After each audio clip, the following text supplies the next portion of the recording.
Hi, everybody. Thank you for coming. I'm Matt. I'm going to keep wandering around. I'm a walker. I'm Matt Heiner. I teach U.S. history here at Lakeland, and I'm going to be doing a presentation today on what I use in my history classes. It is a variation of directed questioning, and I do that to try to keep students engaged in the discussions in class and to try to turn a lot of what I do back so that they're actually teaching me. And I got a couple of examples of what I use in class. So I'll just get started here. Can't wander away from the... I assume most everybody's familiar with directed questioning. Yeah? Yes? Yeah, you've heard it before. It's a variation of a Socratic seminar. It's not the same thing, obviously. In a traditional Socratic seminar, you would pose a question, and then either in small groups or as a large group, the discussion would entail from that question. This, I think, is actually more effective for a lot of our students because directed questioning sort of combines elements of a traditional Socratic seminar, but at the same time also keeps them comfortable because you can use a traditional lecture to do it from. So you can combine the discussion with the lecture, and students are familiar with that, and so it keeps them comfortable in class, and they're more willing to engage, I've found out over the years. We all ask questions in class. Obviously, we do. We're teachers. But there are two types of questions you can ask. One is sort of like, a true-false question, a yes-no question. Sort of, I like to call them just flaccid questions. Questions that you're not going to get any dialogue from. Or you can ask directed questions, and directed questions are a little bit more complicated. They're harder for us as teachers to come up with because we want to keep students on task and lead them to a very specific outcome. And it's also a little bit harder for students because they got to do a little bit more thinking before they respond. But the beautiful thing is, even if the answers are wrong, if you've prepared ahead of time, you're able to take a wrong answer, and then by asking more directed questions to the student, you could turn a wrong answer right into a right answer. So what are directed questions? Questions that are open-ended. You don't want to ask a question that has an obvious answer. What year did the Civil War start? You're not going to get a whole lot of discussion out of that, right? Unless you ask a question more along the lines of, what year did the causes of the Civil War start? That would be a much more open-ended question because there's no correct answer for it. It's very open, it's open to interpretation, and you can build a lot of dialogue up from that. So I always start with open-ended questions, questions that challenge students to analyze. Again, not a flaccid question, not a true-false, not a yes-no, but something that's going to require them to actually stop and think a little bit before they give me a response. Questions that require to show his or her thinking. In other words, I'm going to probably follow up. Why did you say that? Explain to me why you came up with that answer. What's making you draw that conclusion? And questions that have more than one way to solve a problem or more than one acceptable response. In a history class, that would be obviously questions that are open to a lot of good interpretation. Good directed questioning requires students to connect prior knowledge of a topic and then provide new information to understand it. I call this in my history classes connecting the dots, and I say that probably once a week all semester. By the end of the semester, when I start saying you're starting to, the whole class will go, connect the dots. Yeah, we know, you've said it 8,000 times this semester. But understanding, especially something like history, it's not just regurgitating facts, it's not just regurgitating information, it's understanding why something happened and what were the consequences, what were the results of that event. And directed questioning is a great way to teach that. That way I don't have to lead them to the answer, they can lead themselves to the answer. It's good also because they can relate what they know to what they are learning. I'm going to give you an example of what I use here. I use a lot of visual aids in class. Maps are one of my favorite things to use. Obviously, I'm a historian. A lot of historical photographs, charts, graphs, anything that relates to whatever the topic is of that day. You can do directed questioning in a lot of different ways. It can be done in a sort of a traditional, more sort of Socratic seminar. If you want to take a primary document, you can pose questions based on that document. They can then pose questions to each other. They can back to you. You can go good back and forth there. And I do that, not as often as I do more traditional lecture with directed questioning. Again, that's just because the students are more familiar with it and I get better results from it. Okay, I already said that. Okay, so I do this, and I do it a lot. Probably not every class, but every third class.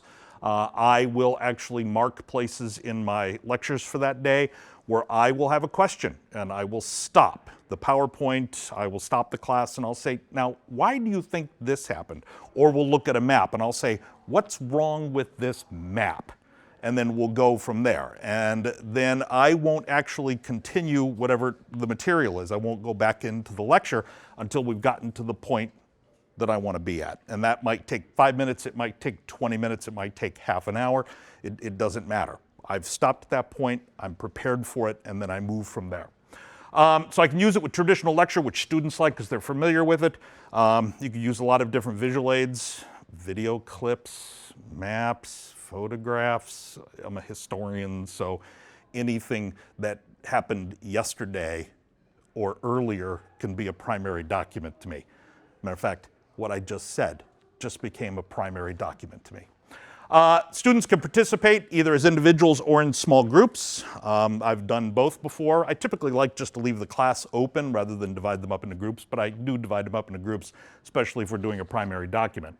It negates the problem of having only one or two students dominate a discussion, which happens a lot, right? You've always got the one or two people who've done the reading who like the class and they're, oh yeah, this. But the nice thing about doing more directed questioning is you're going to get more responses from more students. Usually, not always. Combining lecture with directed questioning. I do this very regularly. This is my primary teaching strategy. Again, it keeps students comfortable. They like it because they're used to it. It leads them to draw the conclusions that I want without me having to tell them. So they've taught themselves as a class the material for that particular topic. So as I said, as I prepare my lectures, I mark certain points where I'm going to stop. It could be a map. It could be a photograph.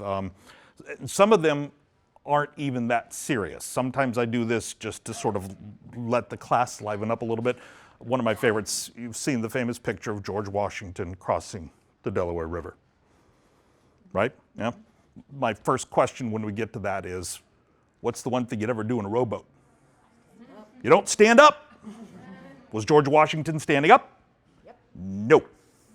No, he was hunkered down. He had a blanket over his head praying to God that that thing didn't tip over and go into the river and everybody on board died, because in a frozen river, you're going to get hypothermia pretty quick. You're going to go right to the bottom with your wool coat on too. So sometimes it's just little throwaway things like that, but usually it's much more serious. I keep questions open-ended. Again, there is no correct response. Usually I want more than one response so we can build from the ground and work our way up from there. Student responses. They can be done, I keep track of them, and I do that one of two ways. If I'm in a room where the screen is close to a swipe board, I'll write down responses on the swipe board. If I'm in a room without a swipe board, then I will use the laptop. But the problem is when you're using a visual aid and then you're also trying to put student responses, you have to do split screen and it can get too small and they have a hard time seeing it. So I always try to use swipe boards whenever I can. That way I can just write it down.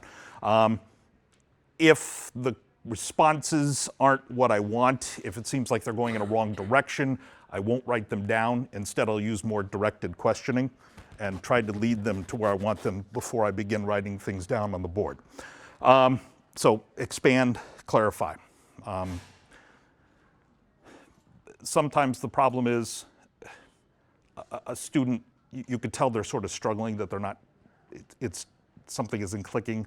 So then I can spoon feed them a little bit. Well, okay, we talked about this last week. How do you think it's related to that? And then, oh, okay, yeah. And then, so you can sort of move them forward a little bit by keep asking them pointed questions, directed questions. I always try to provide a lot of positive feedback as we're going through this. You guys are doing great. You're getting it. This is wonderful. Why am I here? You guys are so brilliant. I can just leave. I always try to, keep up. Encouragement. Even when questions or responses aren't what I want, you still need to encourage, because if somebody feels humiliated, they're going to clam up, and then you're going to lose them the rest of the semester. So you got to keep positive reinforcement moving the whole time. An example that I use very quickly, the Missouri Compromise, one of the most controversial compromises in American history. It was one of the very first times Congress had to address the question of the expansion of slavery into the American West. They've got a lot of background on it. When we get to the Missouri Compromise in class, I don't tell them what it was. I don't tell them where it came from. They know a little bit of the background, so I'll put the map up of the Missouri Compromise. And the first question I ask is, what the heck is wrong with Missouri?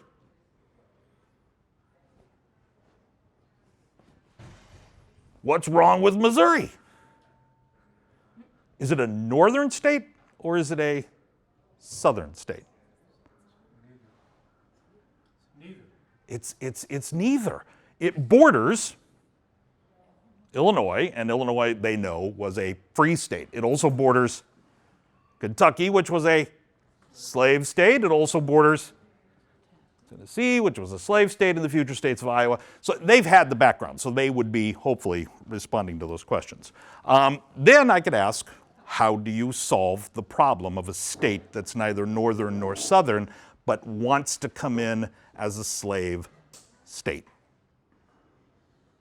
And then you don't need to respond. I wait for their responses back to that.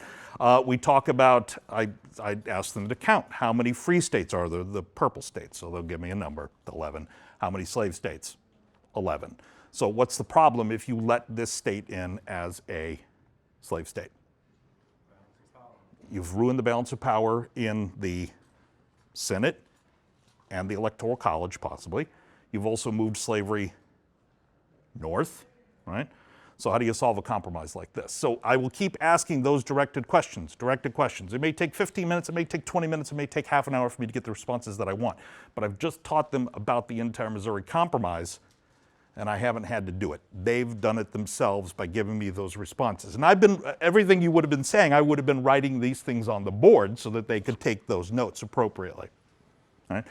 Now, when I get to the Missouri Compromise, I do that at exactly the same time as I do the Compromise of 1850. And instead, this time is, what the heck is wrong with California? Don't answer that, because in this modern era, you'd have a long, long, long laundry list of things wrong with California. So the first thing I want them to draw from this is Missouri got admitted, and they would know this because we would have talked about it, there was a line that was created. Everything below that line was supposed to come in as slave, everything above that line, free. And the problem with California is that line goes right through the middle of it. So then we talk about the new compromise they would have to create. I said, we already talked about how they solved Missouri. How are they going to solve California? Does that make sense? Yeah.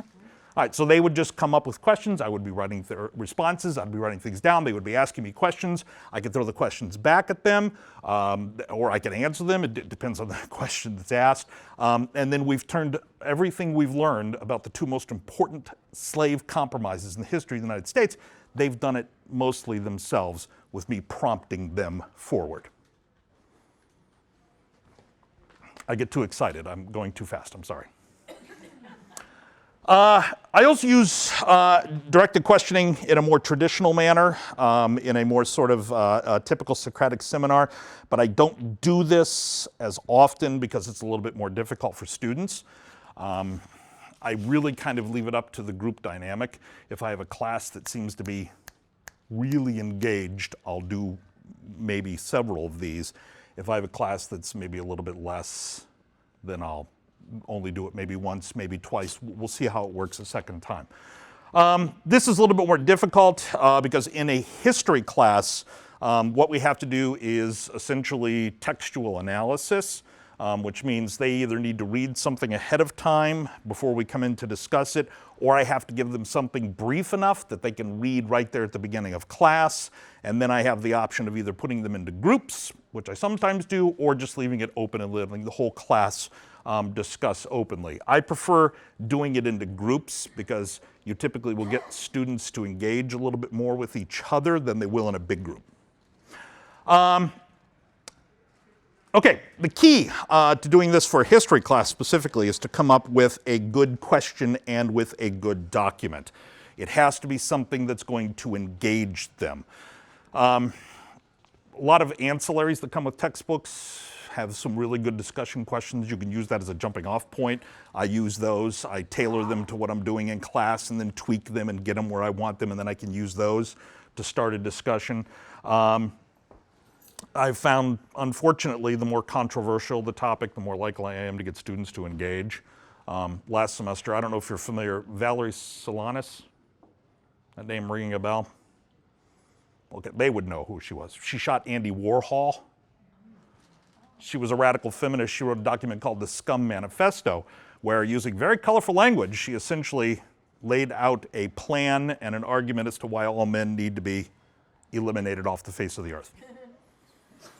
And she's a radical, and she was largely dismissed when that was, but it's an important part of the dialogue when we talk about things like ERA and Roe versus Wade and women's rights, because you need to hear not only more mainstream, but more sort of on the edge arguments. And that caused a lot of conversation, most of it very negative, but that's fine. I was okay with negative comments. So, slavery is a good one for a history class. ERA is a good one, especially since it's been in the news again. Okay, I just said that. Sorry. Picking a good text, picking a good document is important. It can't be too long, it can't be too short. You have to be able to get where you need to get, and you have to get there relatively quickly. I can't spend an hour and 15 minutes talking about one document. So I want to use maybe half the class time. I got to make sure that I have the right questions that I am going to start with, and I want to make sure that they have the right document that they can understand. How do you know that all your students have purchased the textbook? How do you I use an OER, Open Education Resource. It's free. Yeah, they don't have to purchase it. So you can tell whether they've accessed it and read it. Well, when we're doing something like this in class, I'm using a primary document, so I've either given them a paper handout ahead of time, and then I'll put copies of that up on Blackboard so that when they lose it, they can access it again. Or I give them something really short at the beginning of class and put them into a group, and I give them 10 minutes to read through it, and then we start our discussion. So they don't actually have to have their textbooks to do this. Yeah. Especially because my OER doesn't have any kind of primary documents in it. I think it has a copy of the Constitution in the back, and maybe the Declaration. Okay, so I always start with a very generic, going back to Valerie Solanas. What do you think this text means? We've talked a little bit about her background. She had a horrible, horrible childhood.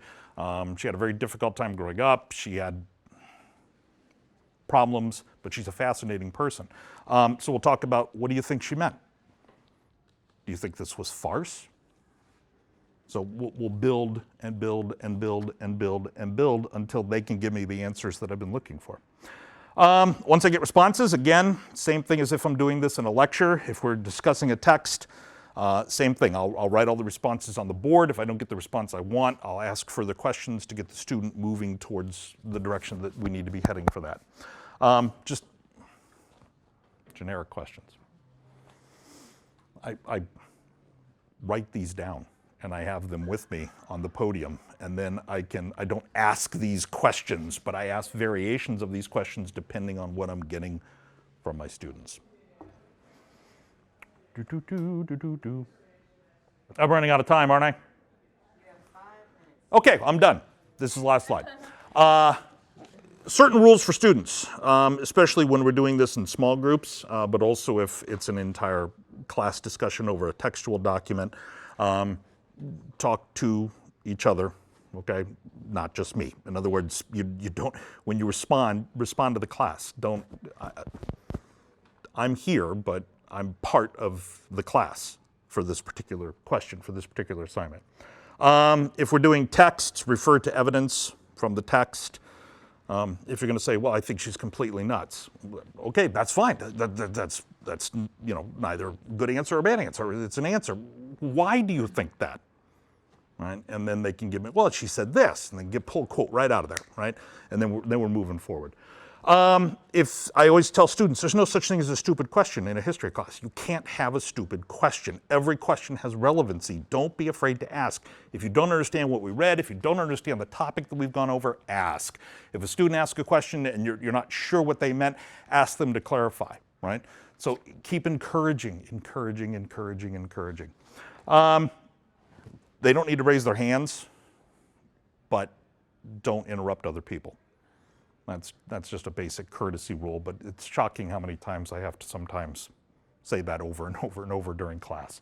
And then don't put down ideas. If a student says something and you think, well, that might be a little bit off topic, other students aren't supposed to say, it's a dumb question. Why?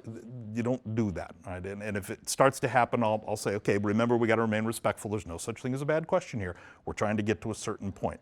And then once all this is wrapped up, once either my directed questioning right out of the lecture or the directed questioning in the small groups or in the large group, once that's done, then I've got everything up on the board. I could say you've just learned everything about radical feminism of the 1960s, or you've learned everything that we need to know about the Missouri Compromise, and you did it yourselves.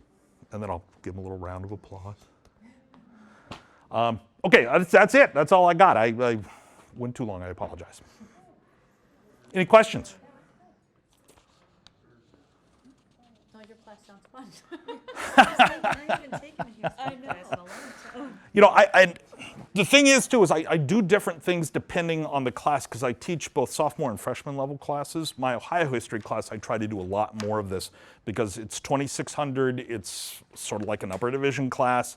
And yeah, people that have been around me have heard me. I have one volume and it's loud. Do you teach online as well? Yes. And how does this translate? How do you feel like it translates to the online environment? I try to do this as much as I can with the discussion boards. My discussion boards in an online class have 3 components. I ask a starting question at the beginning of the week. Students then have to respond to me, and then they have to post at least one response to another student. Then at the sort of like moving towards, I start on Tuesdays, and then by Friday or Saturday, I've read through everything that's been posted. Then I post a follow-up response. And then they have to answer my second question too, and again, pose another question or response to another student. So it goes from Tuesday to Tuesday. I have 2 questions. They write 2 responses to me and at least 1 or 2 to another student. And then sometimes if dialogue gets really good, I'll get involved. And I'll oh yeah, this is good. And then it turns into, I've got pages and pages and pages. But yeah, I could do it on online too. I don't like it as much online. I much prefer, I think we all probably do. Yeah. You ever find a challenge where the answers just aren't going the direction you want them to? You're really trying to move it that direction, but they're very excited because they're very amped up about what they're discovering. But you're like, that's not it. That's not what we're looking for right now. Yes, that actually happens, and it happens a lot. That's where we have to come in with a question that maybe is a little bit more pointed, taking students towards the direction we need them to be. You never want to say, okay, wait, we're going to stop this. So this is. I don't ever stop students, even if we're getting a little bit off track. Instead, I'll try to redirect them with more pointed questions to get things back to where they need to be.